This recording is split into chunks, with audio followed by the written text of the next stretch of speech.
नमस्कार. आयच्या ह्या खाशेल्या हिडोनाक तुमकां सगळ्यांक येवकार. जसं तुम्ही पळयतात आयचो विशय जो आसा तो दिल्लीज कोंकणी आउटरीच आणि ह्या विशयाचेर उलोवपा खातीर आमकां जॉइन जाता दिल्ली सावन दिल्लीचे डेप्युटी चीफ मिनिस्टर आणि जांचे कडेन आर्ट कल्चर आणि लँग्वेज हो पोर्टफोलियोय आसा, Manish Sisodia. So welcome to the show. Thank you so much. Let me start with asking the basic question. Why Konkani academy in Delhi? Actually, people of Goa, people of India who speak Konkani also live in Delhi. And they have been demanding, they have been meeting to me, they met Chief Minister Arvind Kejriwal ji ki we have Konkani Academy in Delhi. And, they introduced us to a lot of cultural aspects, the cultural richness of Konkani language. So, being the national capital, we thought it's a responsibility to set up an academy of an Indian language, which is a matter of pride because of its culture and richness in literature. Every person living in Goa, every person who is directly or indirectly linked to Konkani, I thought, why should not every Indian should feel proud about it, about the richness, about the culture, about the literature that we have seen, about the legacy that this brings with this. So that's why we set up this Konkani Academy in Art and Culture Department in Delhi government.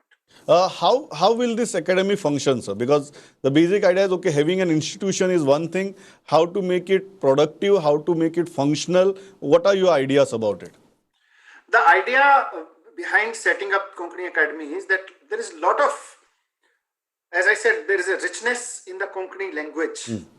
People have been serving Konkani language by their writings, by their art and culture, by their performance.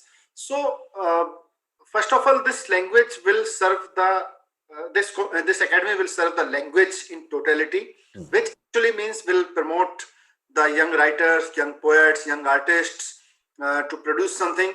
If I say it may sound at this point at the beginning little utopian, but yes, the dream is that if a person sitting on Netflix is watching a Spanish TV serial sitting in Goa, why can't a person sitting in Spain can watch a serial in Konkani? हम के language के पूरे art and culture को उस level तक promote करना चाहते हैं कि ये एक मॉडर्न वर्ल्ड के साथ में मैच करे और जो हमारे यंग राइटर्स हैं, यंग आर्टिस्ट हैं, उनको पूरा प्रमोट करना है. उसमें बहुत सारी चीजें होंगी. फिर जो लोग कैरियर बनाना चाहते हैं कोंकणी लैंग्वेज में, वो लोग आगे आएंगे. जो बॉर्न आर्टिस्ट हैं, यंग आर्टिस्ट हैं, वो लोग आगे आएंगे. इसमें स्कॉलरशिप्स भी होंगी, इसमें अवार्ड्स भी होंगे, इसमें राइटर्स के प्रमोशंस भी होंगे. इसमें पूरा 360 डिग्री हमारा एक प्रिजर्वेशन, सपोर्ट एंड प्रमोशन का कैंपेन रहेगा. वन क्रूशियल एस्पेक्ट सर कि जैसे ऐसे एकेडमीज अगर स्थापित होती है तो सबसे बड़ा जो सवाल आता है वो फंडिंग का. और हमने देखा है कि हर राज्य में पॉलिटिकली भाषा का संवर्धन हो या उन्नति हो, बहुत जगहों पे there is no enthusiasm from the on behalf of the state governments. How do you propose to fund this academy so that it becomes more productive?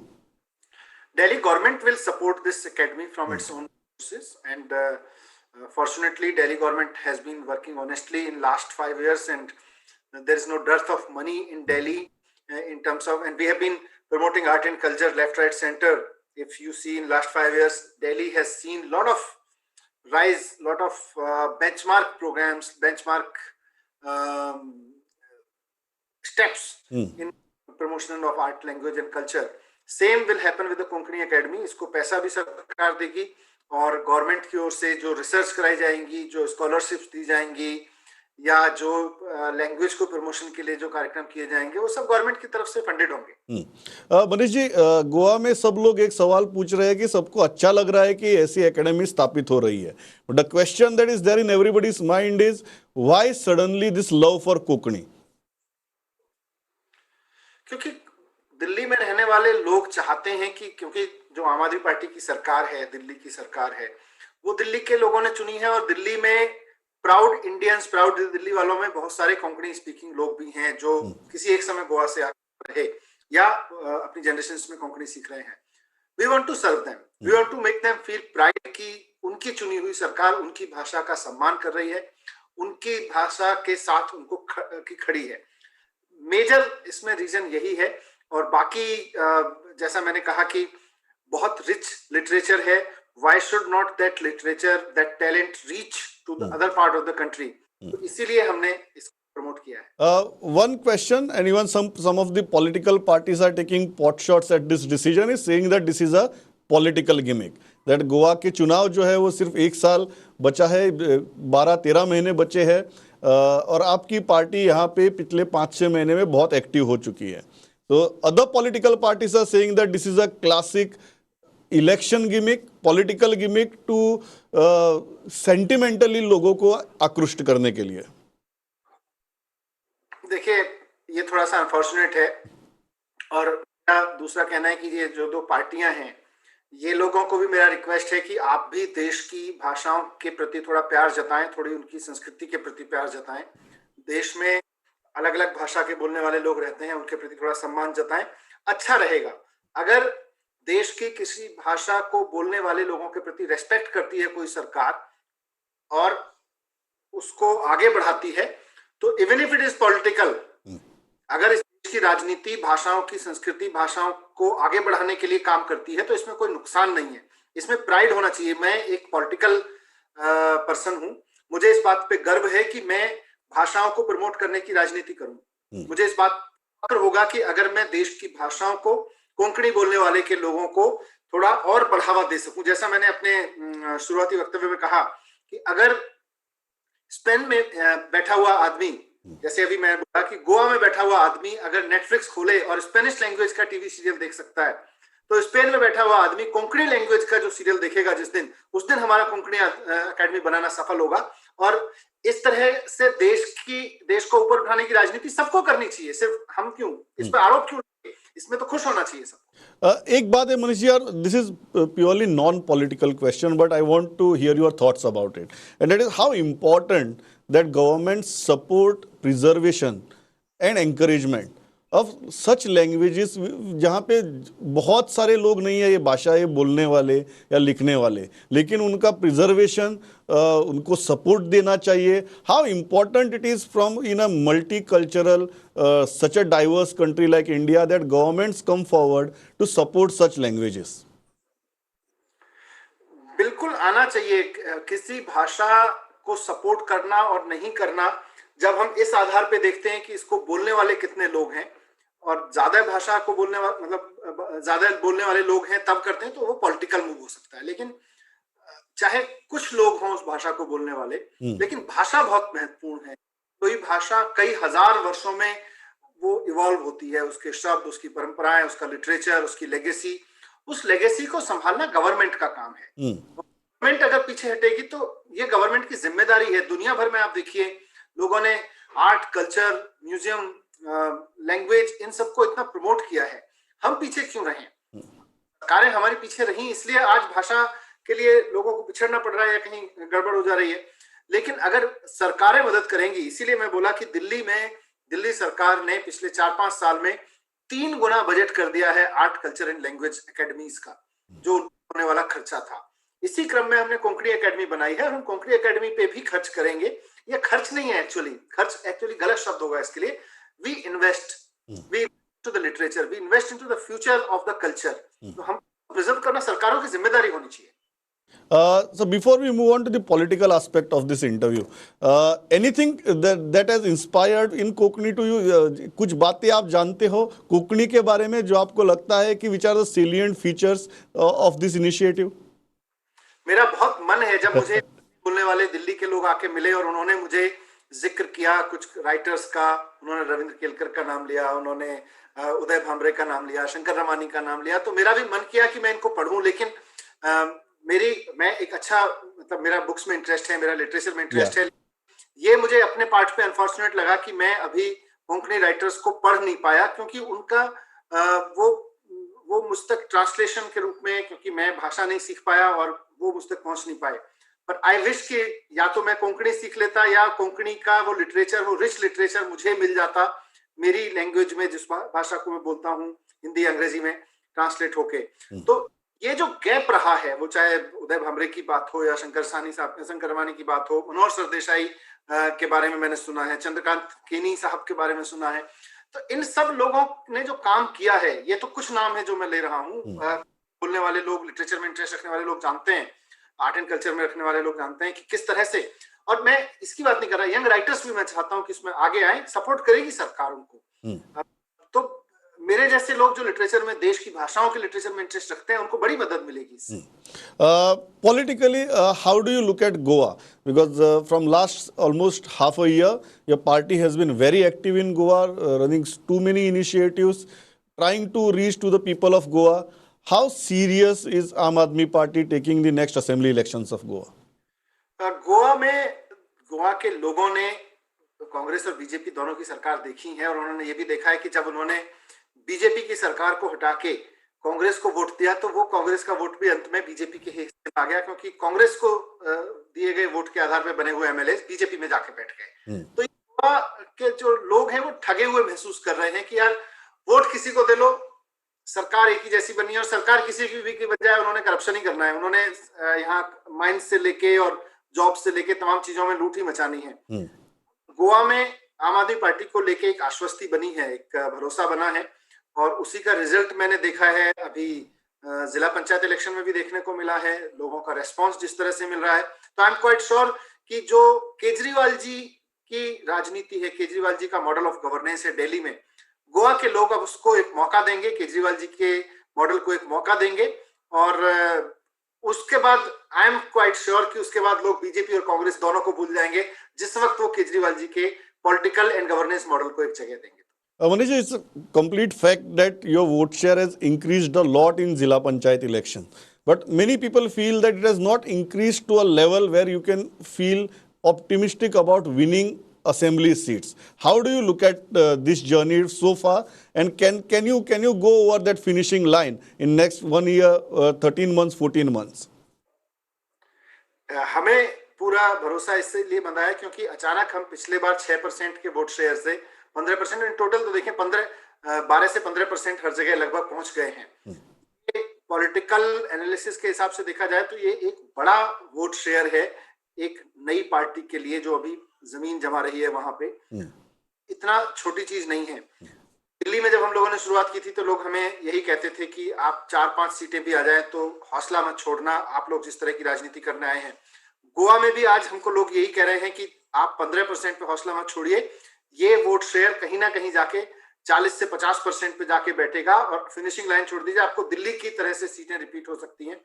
Ultimately जो गोवा में रह रहे लोग हैं उनको लेना है कि जो केजरीवाल जी की राजनीति है, केजरीवाल जी का जो मॉडल ऑफ गवर्नेंस है उसको जगह देनी है, और अब मुझे वो बनती हुई दिख रही है गोवा में। आई एम क्वाइट ऑप्टिमिस्टिक कि अगले 1 साल के अंदर अंदर गोवा में ये माहौल बन चुका होगा कि अरविंद केजरीवाल जी को एक मौका देके जरूर देखना है। दूसरी साइड जो है वो वहां पे बीजेपी है, और BJP that election machinery, the way it functions in an election year, we all know about it. And in this Jilla Panchayat elections also, they got the maximum seats, overwhelming seats, 33 seats out of 50. So when your party right now with a 12 to 15% vote share looking at taking on a BJP and an election machinery like that, how do you analyze that? Will you be in a position within probably next 4 months, 5 months to take on a juggernaut like that? देखिए, आप खुद data देख रहे हैं, 6% का vote percent 12-15% हो गया है, और वो ऐसे जगहों पर भी हुआ है जहां बीजेपी का बहुत स्ट्रॉन्ग होल्ड रहा है। जो इलाके मुख्य रूप से माने जाते हैं कि यहाँ तो सारे लोग बीजेपी को वोट देते हैं, उस जगह भी आम आदमी पार्टी को 15% वोट मिलना इस बात का संकेत है। और हमें यह भी समझना पड़ेगा कि जो जिला पंचायत का इलेक्शन होता है वो कहीं ना कहीं एक साइकोलॉजिकली भी इन्फ्लुएंस रहता है स्टेट गवर्नमेंट से। जो लोकल हैं, जो लोकल स्टेट की गवर्नमेंट है, उन सबके इन्फ्लुएंस में ही होता है वो। तो उस सब के बावजूद 15% वोट लेना राजनीतिक रूप से और पूरे पॉलिटिकल सिनेरियो में एक अनप्रेसिडेंटेड है। गोवा के लिए बहुत, हमारे लिए बहुत अच्छे संकेत हैं।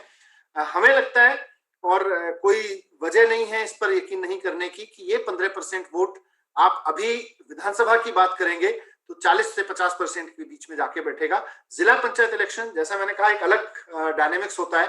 जब विधानसभा का चुनाव होगा तो डायनेमिक्स पूरी तरह से इंडिपेंडेंट होगा। हर आदमी इस इन्फ्लुएंस से ऊपर उठ के कि किसकी सरकार है स्टेट में, कौन हमारा एमएलए है, क्योंकि नया एमएलए चुना जा रहा होगा, इससे ऊपर उठ के वोट कर रहा होगा। दिल्ली में हमने ये देखा है इस बात को। मनीष जी, यस्टरडे प्रदेश कांग्रेस कमेटी के अध्यक्ष जो है गोवा के, गिरीश चोडनकर, वो he was there on my show and he made a very startling statement that I think stirred lot of emotions everywhere across the political landscape. And he said that if the Congress right now doesn't want to ally with any political party that had a truck with BJP, and they are ruling out Goa Forward, they are ruling out MGP, and they are saying right now, why not with AAP? AAP has never allied with BJP, so Congress should be open towards an alliance with Aam Aadmi Party. The national leader of the party, how do you look at it? मैं इसमें दो चीजें देखता हूँ। वो interview मैंने भी आपका देखा था प्रमोद जी। इसमें दो इम्पोर्टेंट मैसेज हैं मेरे लिए, दो रिएक्शन है। एक तो पहला तो कांग्रेस ने ये माना कि आम आदमी पार्टी एक ऐसी पार्टी है जो अपना एक इंडिपेंडेंट वजूद रखती है, वो किसी बी टीम नहीं है। ये बात कांग्रेस भी मान रही है, ये बात उनको समझ में आया है। दूसरा, उनको भी पता है कि अब आम आदमी पार्टी गोवा में मौजूद है, आम आदमी पार्टी धीरे धीरे गोवा में बढ़ रही है। कांग्रेस को मेरा सलाह यह है कि वो अपनी पार्टी की तरफ देखें, क्योंकि गोवा के लोग अब ये समझ चुके हैं कि कांग्रेस को जाने वाला एक एक वोट एक्चुअली बीजेपी को चला जाता है, वो कांग्रेस को जाता नहीं है। आप चुनाव से पहले अगर कांग्रेस को वोट देते हैं तो जो एमएलए जीतता है वो जाके बीजेपी की सरकार बनवा देता है।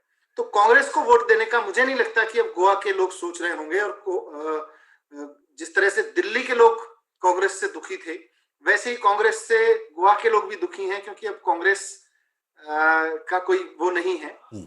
इसलिए हमारे लिए ये अच्छा है कि हम इस तरह के बी वर्कआउट से, जो जिस तरह के कांग्रेस गेम खेलती है राजनीति में कि पहले वोट हम ले लेंगे जनता से, जो आदमी बीजेपी को हराना चाह रहा है उसका भी वोट हम ले लेंगे और उसके बाद में बीजेपी की गोद में जाके बैठ जाएंगे, वो राजनीति हम नहीं करने वाले हैं। हमें किसी की जरूरत नहीं है, बात हम की नहीं है। आज गोवा के लोगों को ना कांग्रेस की जरूरत है ना बीजेपी की जरूरत है, उनको केजरीवाल जी को मौका देना है, वो देंगे।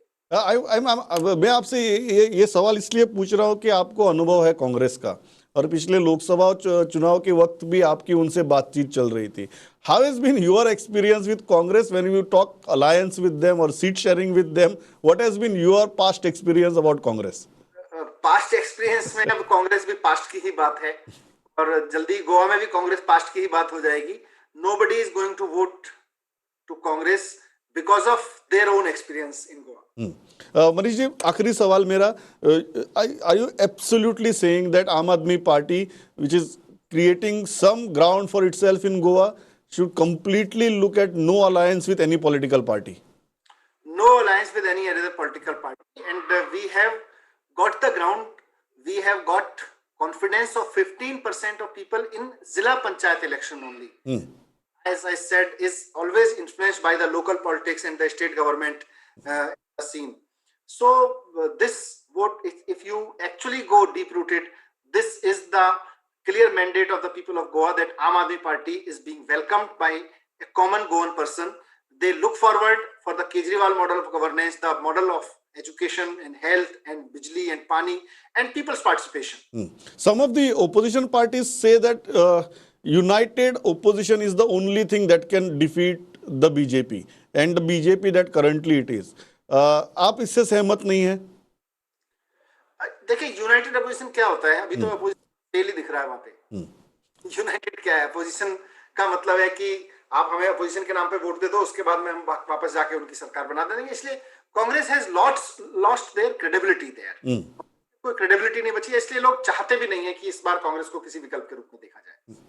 Manish ji, thanks a lot for talking to us. I know it's a weekend, Saturday, and still thank you so much. आपने वक्त निकाला, हमसे बात की। Thanks a lot for talking to us. Thank you so much. Thank you.